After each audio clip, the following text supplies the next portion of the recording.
राधे राधे बहनों, स्वागत है सभी का मेरे YouTube चैनल पर। आज हम हरियाली अमावस्या की कहानी तो सुनाने जा रहे हैं। एक बहुत ही प्रतापी राजा था। बहुत पाठ पूजा करता, भगवान की सेवा बहुत करता। एक दिन रानी चोरी करके राजा के घर से मिठाई खाई गई और रानी ने नाम चूहे का लगा दिया। तो चूहे बहुत क्रोधित हुए और चूहे अपनी चोरी की बुराई सुन के अग्नि में जलने लगे और जलते हुए बोले रानी से बदला लेना है। एक दिन रानी के घर में बहुत ही मेहमान आए थे। एक कमरे में कई मेहमान रुके हुए थे। रानी की साड़ी लेकर और चूहा मेहमानों के कमरे में पटकाया। साड़ी को पटकाए। ये खबर राजा को लगी कि रानी की साड़ी मेहमानों के कमरे में पड़ी है। तो राजा ने देखकर रानी को देश निकाला दे दिया। रानी जंगल में रहती, ज्वार उगाने का काम करती, वृक्षन के नीचे रोजीना दीपक जलाती। एक दिन राजा अपने नौकर चाकरों के साथ जंगल में गए। तो जंगल में गए राजा ने देखा कि जंगल की ओर से उजीता आ रहा है।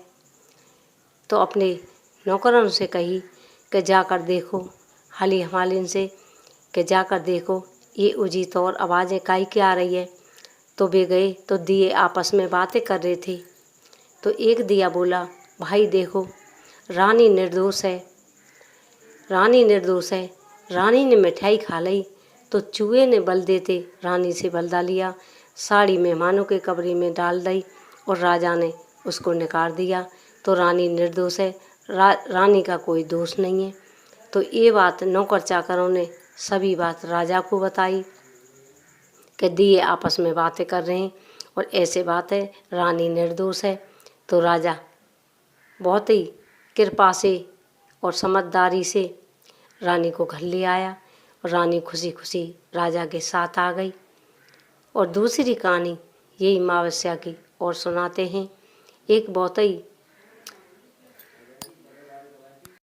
एक देश में ब्राह्मण रहता था। ब्राह्मण बहुत ही कृपालु, भगवान की पूजा करता, भगवान में ध्यान रखता। पर एक ही बात का दुख था, ब्राह्मण की कोई संतान नहीं थी। राजा ब्राह्मण एक दिन अपनी स्त्री से बोला, मैं जंगल को जाऊंगा और तप करूंगा जाकर। सो जंगल को चला गया।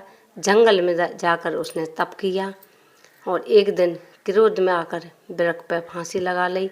भगवान ने सोची नहीं कि कोई संतान नहीं है उसकी। तो जैसे गुस्सा में आकर उसने फांसी लगा ली। तो अमावस्या प्रकट हुई और कही, ब्राह्मण देखो आपकी संतान तो कई जन्म तक नहीं है, पर हाँ अपनी स्त्री से जाकर बोलना अमावस के दिन अमावस का व्रत रहे और एक कटोरा चावल भरकर किसी को दान दे और मंदिर में चढ़ाया आवे तो आपके 2 कन्याओं का जन्म होगा। एक का नाम अमावस रखना और एक का नाम पूनम रखना। तो ये बात ब्राह्मण ने जाकर अपनी पत्नी को बताई। जाकर तो 9 महीना उसके कन्या का जन्म हुआ। ब्राह्मणी मंदिर में जाती, खूब दान पुण्य करती, चावल चढ़ाकर आती, मंदिर में जाकर दीपक जलाती। तो 2 कन्या जब बड़ी होने लगी दोनों उनकी शादी कर दी। अमावस्या तो पूजा पाठ करती और अमावस का व्रत रहती, पर पूनम कछु नहीं करती। उसका तो भगवान में बिल्कुल ध्यान ना था, ना उसके कोई संतान थी। एक दिन ये बात अमावस को पता पड़ी। तो अमावस बहुत सारा सामान भर के और अपनी बहन पूनम के घर ले गई और पूनम से कही, बहन तू भी अमावस का व्रत रिया कर और 1 कटोरा चावल भरकर मंदिर में चढ़ाया कर, दान पुण्य किया कर, भगवान में ध्यान रख। तो यही काम दान पुण्य का पूनम ने किया तो उसी के घर में भी संतान भई और धन धान से घर भर गया। ये हमने अमावस की कहानी सभी बहनों को सुनाई है। सभी ध्यान से सुनना। कहते हैं अमावस का व्रत रहते हैं सभी मनोकामना पूरी होती है। हमारी वीडियो को सुनकर सभी बहन लाइक करें, शेयर करें, सब्सक्राइब करना तो बिल्कुल ना भूलें। आप सभी को राधे राधे।